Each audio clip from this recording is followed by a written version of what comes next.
नमस्कार दोस्तों, यहाँ मैं आज आपसे बात करने वाली हूँ एक बहुत ही हाई प्रोफाइल प्रोफेशन की जो आज की डेट में ऑलमोस्ट ख़त्म हो चुका है।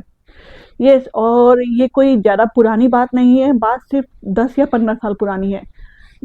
और मैं बात करने वाली हूँ इंजीनियरिंग के बारे में। यस, एक वक्त था जब घर में अगर कोई बोलता कि मेरा बेटा इंजीनियर बनेगा तो पूरे मोहल्ले से उसे रिस्पेक्ट मिल जाती थी। और ये अगर कोई इंजीनियरिंग का एग्ज़ाम क्लियर कर देता था तब तो इसकी खुशी का ठिकाना ही नहीं होता था, उसकी फैमिली का और उस पर्टिकुलर बंदे की भी खुशी का भाई कोई ठिकाना नहीं होता था। पर आज वही इंजीनियर जो है वो 8 से 10 हज़ार में महीने की नौकरी ढूंढ रहे हैं, या फिर डिग्री को अपने ड्रॉयर में बंद कर कर किसी और प्रोफेशन में शिफ्ट हो चुके हैं।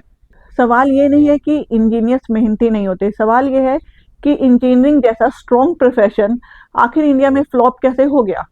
ये कहानी शुरू होती है 2005 से लेकर 2015 के बीच में। ये एक पूरी स्टोरी चलती है जब इंडिया में इंजीनियरिंग कॉलेज की भयानक ग्रोथ हुई। यस, हर डिस्ट्रिक्ट, हर हाईवे के पास एक प्राइवेट इंजीनियरिंग कॉलेज खुल गया।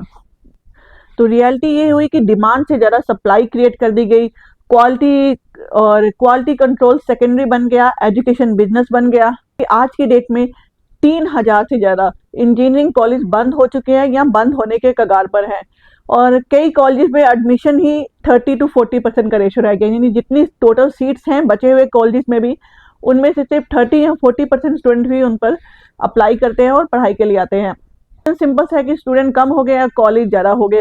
एक और इसका रीज़न है कि इंजीनियरिंग की डिग्री तो है लोगों के पास, लेकिन उनका स्किल क्या है।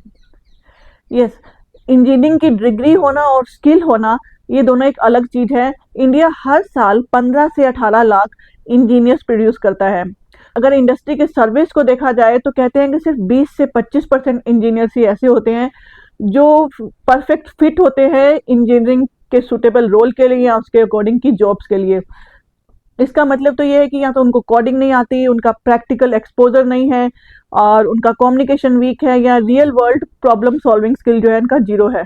इसका कुछ रीज़न ये है सिंपल से कि कॉलेजेस में सिलेबस आउटडेटेड सिलेबस है, और आज भी रट्टा बेस्ड सिस्टम चलता है कि यानी कि आपको इस क्वेश्चन का आंसर जो है वो रट लीजिए, याद कर लीजिए और एज इट इज पेपर में लिख के आ जाएगा, एग्जाम पेपर में लिख के आ जाइएगा।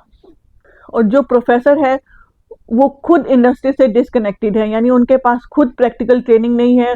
उनको हर साल या हर 2 साल बाद कोई भी उनको रिन्यूएबल ट्रेनिंग नहीं दिया जा रहा कि आपको इंडस्ट्री लेवल पर क्या चेंजेस आए हैं और क्या न्यू टेक्निक आई है। उनको कोई ऐसी ट्रेनिंग प्रोग्राम, उसके लिए कोई गाइडेड प्रोग्राम नहीं है, ना तो किसी कॉलेजेस की तरफ से या ना यूनिवर्सिटीज़ की तरफ से और ना ही हमारे देश की सरकार की तरफ से।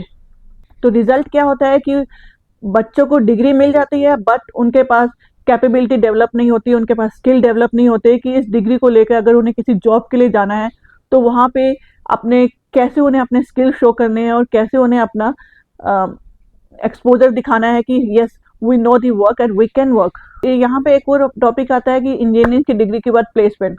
तो बहुत सारे कॉलेज जो है वो प्लेसमेंट देने का दावा करते हैं, लेकिन इस प्लेसमेंट का सच क्या है?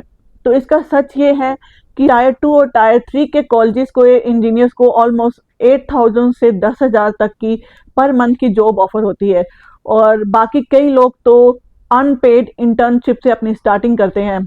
की बात, जो आयरनी की बात है वो ये देखिए कि इंजीनियर होने के बाद भी उन्हें या तो call centre, sales, data entry या डिलीवरी जॉब से अपना प्रोफेशन चूज करना पड़ता है या वहाँ से स्टार्ट करना पड़ता है, क्योंकि इंजीनियरिंग जॉब उतनी अवेलेबल नहीं है मार्केट में। तो ऑब्वियसली कहीं ना कहीं से तो उन्हें अपना सर्वाइवल के लिए पैसे चाहिए, तो वो अलग अलग फील्ड की अलग अलग जॉब ट्राई करते हैं और वहाँ से जो है अपनी अर्निंग स्टार्ट करते हैं।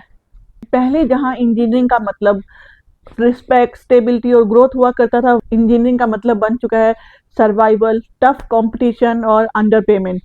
अब यहाँ पे एक बड़ा रोल जो है वो प्राइवेट इंजीनियरिंग कॉलेजेस ने भी किया। प्राइवेट इंजीनियरिंग कॉलेज जो है इंडिया में, वो उनकी फीस की यदि बात करें तो उनकी एनुअल फीस जो होती है वो 80,000 से लेकर 4 लाख रुपीज़ तक की एनुअल फीस वो चार्ज करते हैं। तो यानी 4 लाख का यानी जो 4 साल का कॉस्ट होती है वो ऑलमोस्ट 4 से 15 लाख के बीच में आ जाती है। मोस्टली इंजीनियरिंग कॉलेज के साथ क्या होता है कि उनकी लैब्स भी फंक्शनल नहीं होती, इंडस्ट्री एक्सपोजर नहीं होता, उनको ड्यूरिंग उनकी स्टडी के टाइम पे उनको कहीं पे भी रियल वर्क एक्सपोजर या रियल वर्क टाइम एक्सपीरियंस नहीं करवाया जाता, प्लेसमेंट सिर्फ ब्रोचर में ही होता है। तो कॉलेजेस का मेन फोकस यहाँ पे क्या बन के रह जाता है कि मेन उनका टारगेट रहता है कि फीस लो, डिग्रीज दो और रिस्पॉन्सिबिलिटी खत्म। अब स्टूडेंट यहाँ पे जब ग्रेजुएट होकर बाहर मार्केट में निकलता है तो सिस्टम बोलता है कि मार्केट टफ है, एडजस्ट करो। एक और क्वेश्चन यहाँ पे आता है कि आखिर इंजीनियरिंग की जॉब्स कहाँ चली गई? मैकेनिकल इंजीनियरिंग, सिविल इंजीनियरिंग और इलेक्ट्रिकल इंजीनियर्स का इतना बुरा हाल कहाँ है, उनकी क्यों है, उनकी जॉब्स कहाँ गई? तो इंडिया में मैन्युफैक्चरिंग की जो ग्रोथ है वो बहुत स्लो है। रिसर्च एंड डेवलपमेंट पे काम भी बहुत कम होता है, यहाँ तक कि ज़्यादातर कंपनीज के पास रिसर्च एंड डेवलपमेंट का डिपार्टमेंट ही नहीं होता, या उस पर बहुत कम वो है, उस पर एक्सपेंसेस करती हैं। तो पब्लिक सेक्टर की हायरिंग जो है वो भी लिमिटेड है। इंफ्रास्ट्रक्चर प्रोजेक्ट जो है वो भी कॉन्ट्रैक्ट बेस ही होते हैं। रिजल्ट क्या है कि कोर इंजीनियरिंग की जॉब्स कम हो जाती है, आईटी सेक्टर पर प्रेशर ज़्यादा बढ़ जाता है। अब और अगर आईटी सेक्टर की बात करें तो यहाँ पर भी ऑटोमेशन, एआई और कॉस्ट कटिंग जैसी चीज़ें चलती है। हर इंजीनियर को कोडिंग करनी पड़ती है, चाहे उसका इंटरेस्ट हो या ना हो। सबसे बड़ा रीज़न क्या आया है इंडिया का, चाहे उसको पूरे इंडिया की बात की जाए या इंडियन सिस्टम की बात की जाए या इंजीनियरिंग सिस्टम से रिलेट किया जाए, कि टेक्नोलॉजी जो है बहुत फास्ट ग्रो हुई है, लेकिन एजुकेशन सिस्टम जो है बहुत स्लो है। उसने अभी तक जो नई टेक्नोलॉजी है उसको अडेप्ट नहीं किया। Mostly industries AI, data science, cloud engineering, cyber security जैसे स्किल्स की डिमांड करती है, बट कॉलेजेस में अभी भी 10 साल पुराना सिलेबस पढ़ाया जाता है और 20 साल पुराने नोट्स उनको दिए जाते हैं। 30 साल पुराना टीचिंग मेथड किया जाता है, यानी कि टीचिंग मेथड अभी भी वही है कि आप क्लासरूम में जाइए, एक ब्लैक बोर्ड रहेगा, वहाँ पर टीचर आपको आकर कुछ समझाएगा और वो चला जाएगा। लेकिन आपको जहाँ पे प्रैक्टिकल एक्सपोजर की बात कही जाएगी या रियल लाइफ एक्सपीरियंस की बात होगी, तो मुझे लगता है कि ऑलमोस्ट वो ना के बराबर है।